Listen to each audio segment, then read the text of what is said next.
Look at this. This isn't just a city. This is a human ocean. 42 million people. That is the entire population of Spain or Canada, all squeezed into a single urban area. For 70 years, if you asked anyone, what is the biggest city on Earth? The answer was easy. It was Tokyo. It was the undisputed king of the megacities. It was the future. But in November 2025, the United Nations released a report that shattered that reality. The king has fallen. And it's not just Tokyo. The cities you think are the biggest, New York, Mexico City, Sao Paulo, they aren't even in the top 10 anymore. The map of the world has been completely rewritten overnight. Who beat them? And how does a city of 42 million people even function without collapsing? We are about to find out. Before we reveal the list, here is the twist. You have to understand why the map changed. For decades, we counted cities by political lines, like drawing a neat little box around downtown. It was messy. It was like counting a family but forgetting everyone currently standing in the kitchen. The new 2025 UN report changed the math. They now use satellites to count the entire contiguous human footprint. Basically, if the concrete connects, it counts.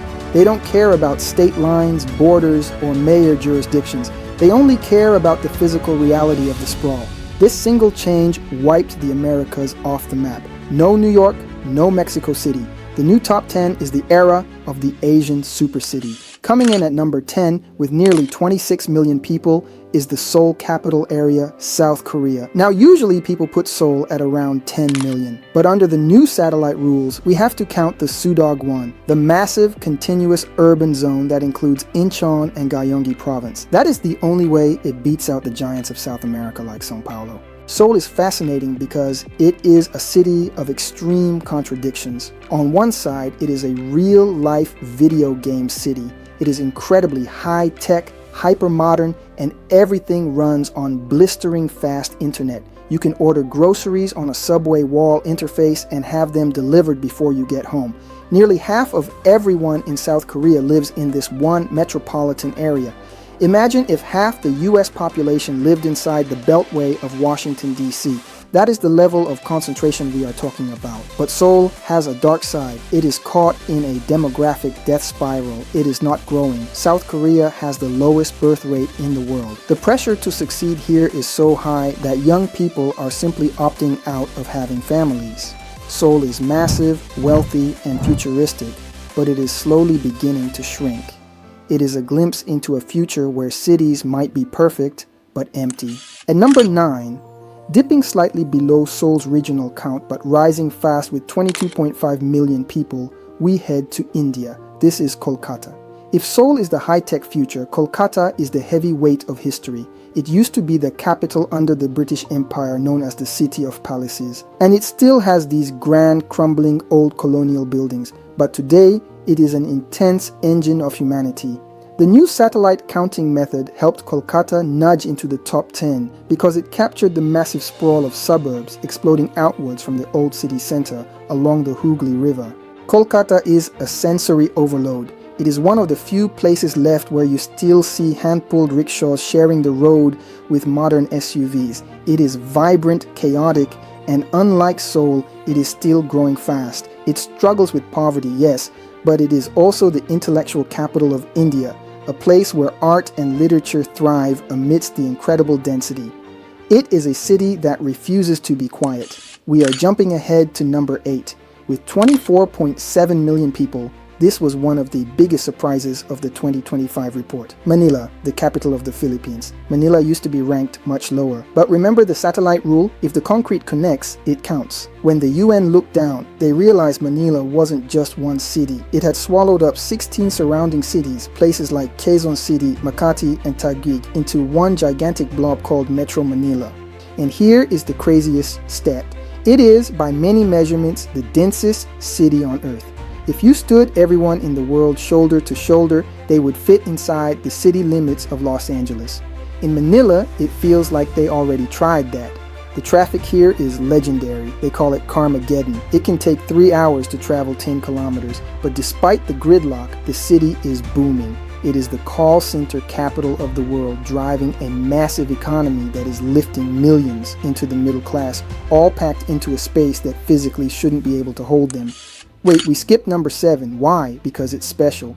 At number 7, with nearly 26 million people, is Cairo, Egypt. It is the only city in the top 10 that is not in Asia. It is the champion of Africa. Cairo is intense. It is an ancient city trying to cope with a modern population explosion. This is a city where you can see the Great Pyramids from a KFC window. It is loud, dusty, and bursting at the seams. The density is so high that people have built apartments on top of cemeteries. The situation is so critical that the government decided they couldn't fix it. So they are doing something radical. They are building a whole new capital city, literally called the new administrative capital, 45 kilometers out in the desert. They are trying to move the government, the embassies, and millions of people out of Cairo just to let the old city breathe. It is one of the biggest engineering projects on the planet, all driven by the sheer pressure of 26 million people. Quick pause here. We are only halfway through and the numbers are getting scary high. We are talking about cities larger than entire nations. If you are amazed by how fast our world is changing, hit that like button to help us keep building this channel. It really helps us out. Okay, let's get to the heavyweights.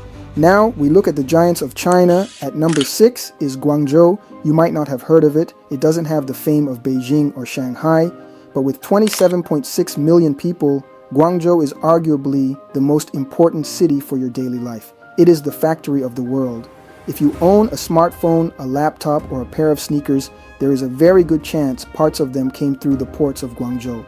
The new UN method loves Guangzhou because it is part of something called the Pearl River Delta. This isn't just a city, it is a cluster of giant manufacturing hubs, Shenzhen, Dongguan, Foshan, that all grew so fast they crashed into each other. The satellite just sees one endless roof of factories, warehouses, and apartments. It is a seamless urban machine dedicated to making things and shipping them to you. Just ahead of it at number 5, with almost 30 million people, is Shanghai. Shanghai is the showstopper. It is China's financial capital, its answer to New York and London combined. The transformation here is impossible to overstate. 30 years ago, the area known as Pudong, across the river from the old city, was farmland and mudflats. Today, it has some of the tallest skyscrapers on Earth, including the twisted Shanghai Tower. It represents pure economic velocity. Shanghai runs the world's fastest commercial train, the maglev, which floats on magnets and hits speeds of 430 kilometers per hour. Everything here is about speed, height, and money. While the West stabilized, Shanghai accelerated. It is the shiny, futuristic face of the new Asian century. Moving to number 4, we are back in India, New Delhi, 30.2 million people. For a long time, people thought Delhi would eventually become number 1. It is growing incredibly fast. Delhi is a city of extremes. It has wide, leafy boulevards for government buildings, legacy of the British architects who designed New Delhi to be impressive and orderly. But surround that and you have miles of incredibly dense, unplanned neighborhoods that sprang up out of nowhere to house the millions pouring in from the countryside. Delhi is facing an existential battle with its environment. In the winter, the smog can get so bad that breathing the air is equivalent to smoking 2 packs of cigarettes a day, and yet the city functions. It built one of the best metro systems in the world in record time. It is a city constantly fighting for survival, balancing massive growth against a collapsing environment. And now we reach the fallen king. At number 3, Tokyo, Japan, 33.4 million people. For decades, Tokyo was the benchmark. It was the biggest, the most complex, the ultimate human machine. And honestly, it is still the best designed city on the list. The train system moves millions of people with seconds-level precision. The streets are clean. The crime rate is virtually zero.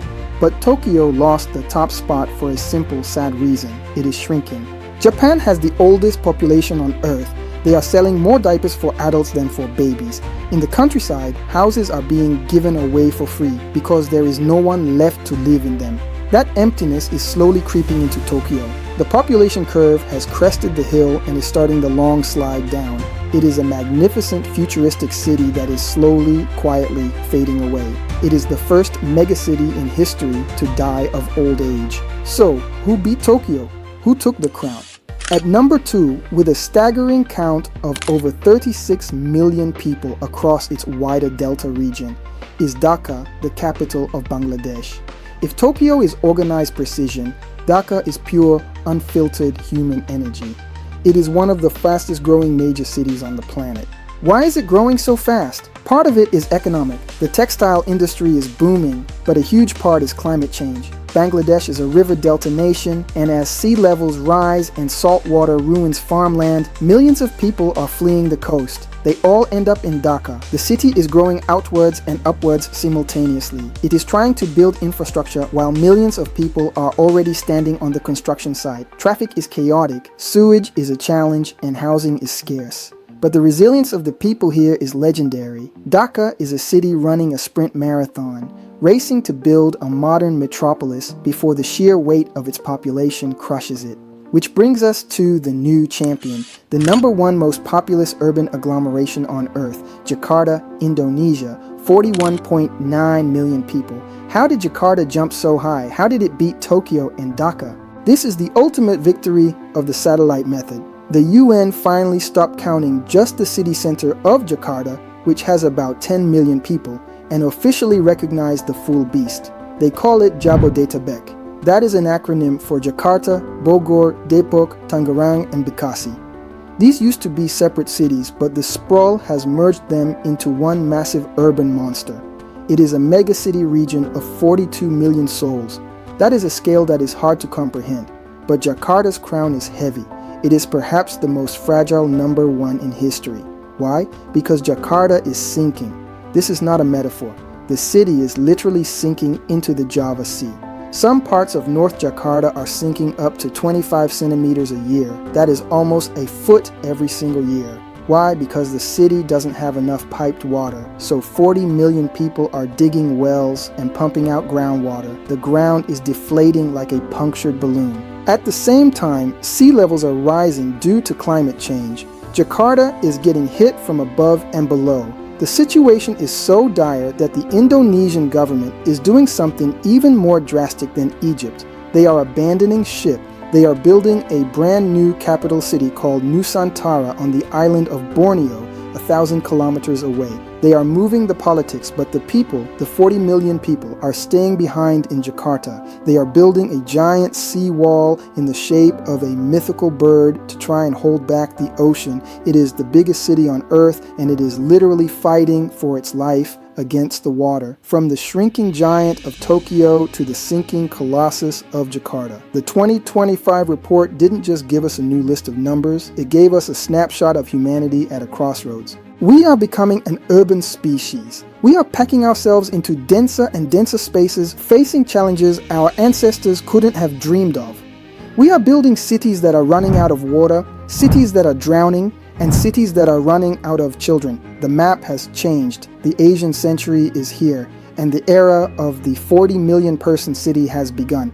What do you think is the biggest challenge these new megacities face? Is it the water in Jakarta, the smog in Delhi, or the aging in Tokyo? Let me know down in the comments. And if you want to keep exploring this changing world with us, make sure you subscribe and ring that bell. Thanks for watching.